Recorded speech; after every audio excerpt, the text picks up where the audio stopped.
அல்ஹம்துலில்லாஹ் அஸ்ஸலாத்து வஸ்ஸலாமு அலா நபியினா முஹம்மத் வஅலா ஆலிஹி வ அஸ்ஹாபிஹி வமன் தபியஹு பி இஹ்சானின் இலா யௌமித்தீன் அம்மா பஅத். அன்பார்ந்த இஸ்லாமிய சகோதரர்களே, எமது இன்றைய இந்த நிகழ்வில் முஸ்லிம் அல்லாத எமது நண்பர்கள் எம்மிடம் கேட்கக்கூடிய கேள்விகளுக்கான சில பதில்களை நாங்கள் இந்த நிகழ்ச்சியினூடாக வழங்கி வருகிறோம்.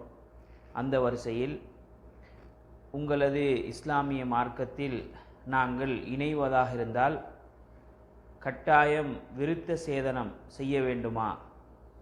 விருத்த சேதனம் அல்லது சுன்னத்து செய்தல் என்ற அந்த வழக்கத்திலே உள்ள ஹத்னா, அரபி மொழியில் சொல்வதாக ஹத்னா செய்தல், இது செய்வது கட்டாயமா? இதை செய்தால்தான் என்னால் முஸ்லீமாக மாற முடியுமா என்ற ஒரு கேள்வியை கேட்கிறார்கள். ஏனென்றால் பெரும்பான்மையான முஸ்லிம்கள் மத்தியிலையும் ஒருவர் முஸ்லீம் ஆகிவிட்டால் கட்டாயம் அவர் விருத்த சேதனம் செய்தாக வேண்டும், இல்லை என்றால் அவர் முஸ்லீமாக ஆக முடியாது என்ற ஒரு பிழையான நம்பிக்கை இருக்கிறது. உண்மையிலே இஸ்லாமிய மார்க்கம் மட்டுமல்லாத ஏனைய மார்க்கங்களிலும், குறிப்பாக யூத மதம், கிறிஸ்தவ மதத்தினர்கள் அவர்களும் இந்த விருத்த சேதனத்தை செய்கிறார்கள். அல்லாஹ் தஆலா இந்த விருத்த சேதனத்தை நபி இப்ராஹிம், ஆப்ரஹாம் என்று பைபிளில் அழைக்கப்படக்கூடிய நபி இப்ராஹிம் அலைஹிஸ்ஸலாத்துடைய காலத்திலே இருந்து இதை அறிமுகப்படுத்தியிருக்கிறான். எனவே முஸ்லிம்களுடைய வளமையான இயற்கையான சுன்னாக்களில், இயற்கையான அந்த வழிமுறைகளில் உள்ளது தான் இந்த விருத்த சேதனம்.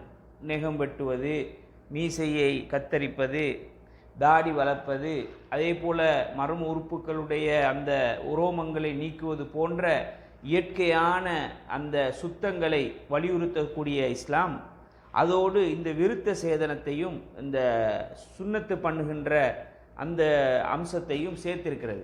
எனவே ஒருவர் முஸ்லீமாக பிறக்கின்ற பொழுது அவர் இயல்பாகவே விருத்த சேதனம் சிறு வயதிலேயே செய்கிறார்கள். சுன்னத்து செய்யப்பட்ட நிலையில்தான் முஸ்லீம் குழந்தைகள் வளர்கிறார்கள். அதே போல யூத மதத்தினரும் கிறிஸ்தவ மதத்தினரும் அதை செய்கிறார்கள். இன்னும் சொல்ல போனால் இன்று உள்ள சில நாடுகளில் அது ஒரு முக்கியமான ஒரு அம்சமாக, பிள்ளைகள் பிறந்த உடனேயே வைத்தியசாலையில் வைத்து அது முஸ்லீமோ முஸ்லீம் அல்லையோ பொதுவாகவே செய்யக்கூடிய ஒரு நிகழ்வையும் சில நாடுகளிலே இருப்பதை நாங்கள் பார்க்கிறோம். மருத்துவ உலகமும் கூட இந்த விருத்த சேதனம் உடலுக்கு ஒரு பெரியொரு ஆரோக்கியத்தை தரக்கூடியது.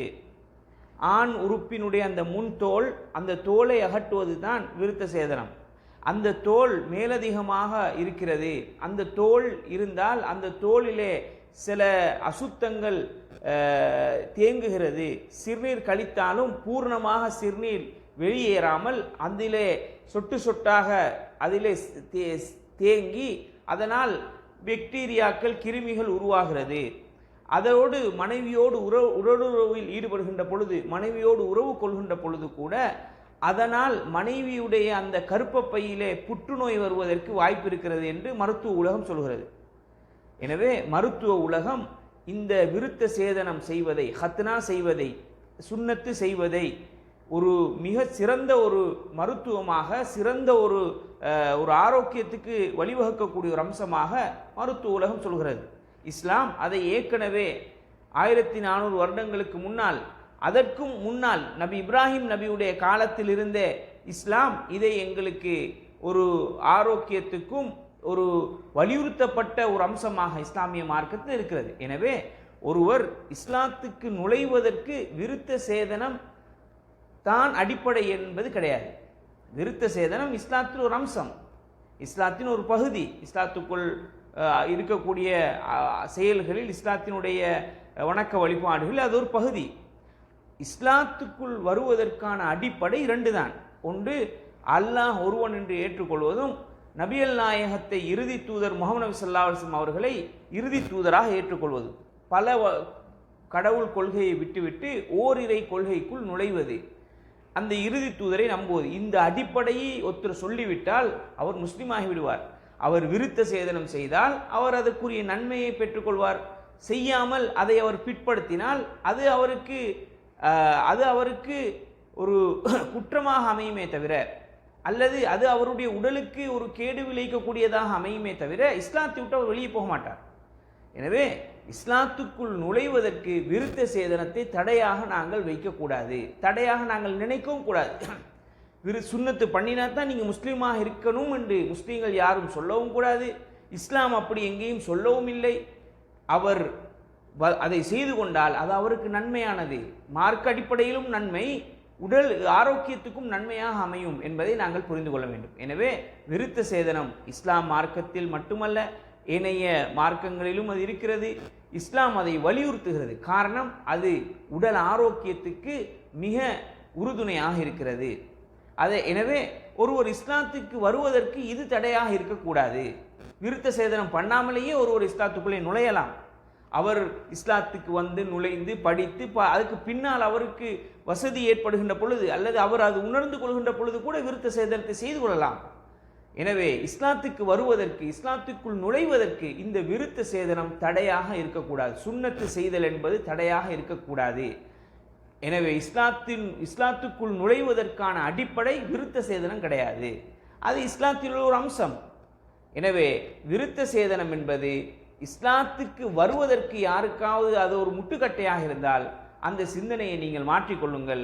தாராளமாக நீங்கள் விருத்த சேதனம் செய்யாமலே இந்த இஸ்லாத்துக்குள்ளே நுழையலாம், இஸ்லாத்துக்குள்ளே வாழலாம். நீங்கள் அவசரமாக அந்த விருத்த சேதனத்தை செய்து கொண்டால் உடலுக்கும் ஆரோக்கியம், இறைவனுடைய திருப்தியும் நீங்கள் நன்மையும் நீங்கள் பெற்றுக்கொள்வீர்கள். எனவே இதுதான் அந்த கேள்விக்கான பதிலாக இருக்கும் இது என்று நினைக்கிறேன். அல்லாஹு தாலா எம் அனைவரையும் பொருந்தி கொண்டு அவனுடைய மார்க்கத்தை அதனுடைய தூய்மையான வடிவத்திலே எடுத்து நடப்பதற்கு எம் அனைவருக்கும் தௌஃபீக் செய்வானாக. வாஹிரு தஅவானா அல்ஹம்துலில்லாஹி ரப்பில் ஆலமீன்.